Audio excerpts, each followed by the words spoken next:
Welcome to Two Docs Talk. Today we start our series on technology and healthcare.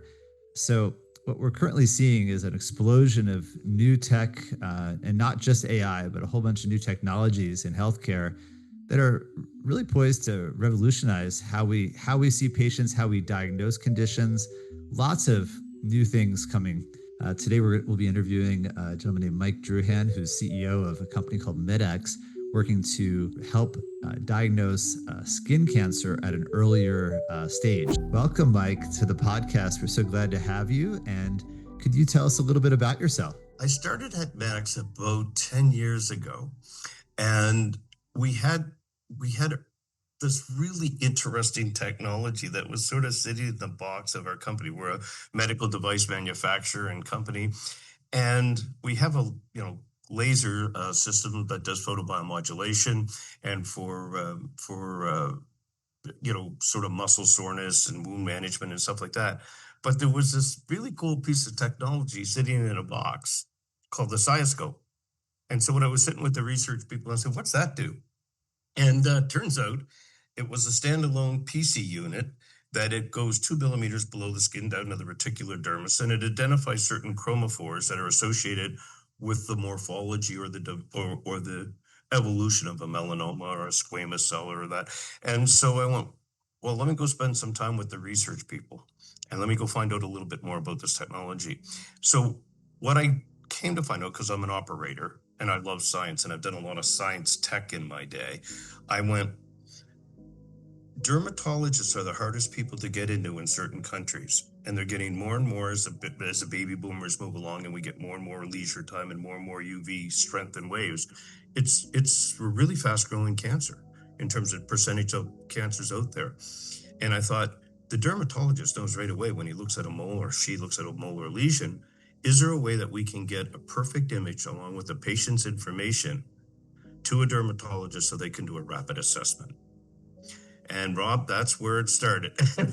And especially in rural, North America, Canada, US, just the distance patients have to travel to see a dermatologist. It can be, 3+ hours to get there, and that's a significant impediment in many cases as well. Well, here's an interesting one. In Canada, where I'm situated, we have Newfoundland, and Newfoundland has all of the dermatologists are in St. John's, Newfoundland, the sort of cap city.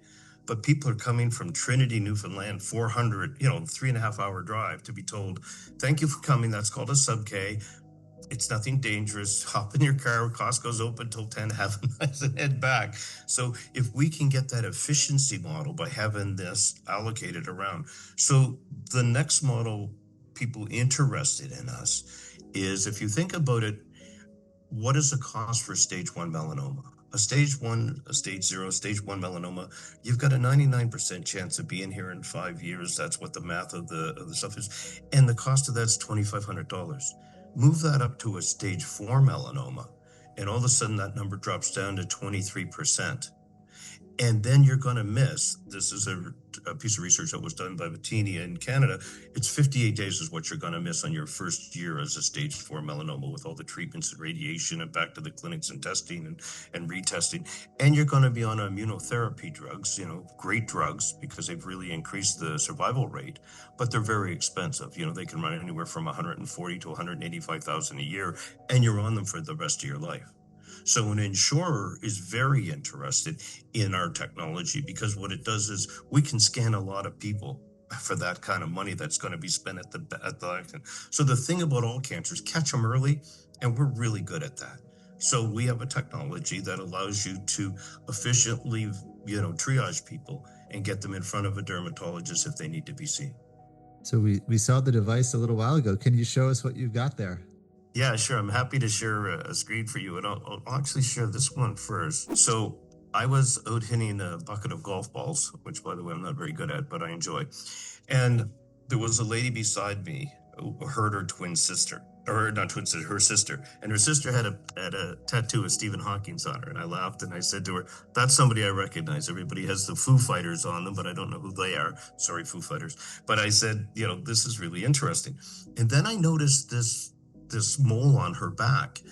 And I said, don't mean to be poking and a bit nosy here, but do you mind if I take a look at that? And she goes, no, not at all. And I called my wife and I said, could you bring the scope up?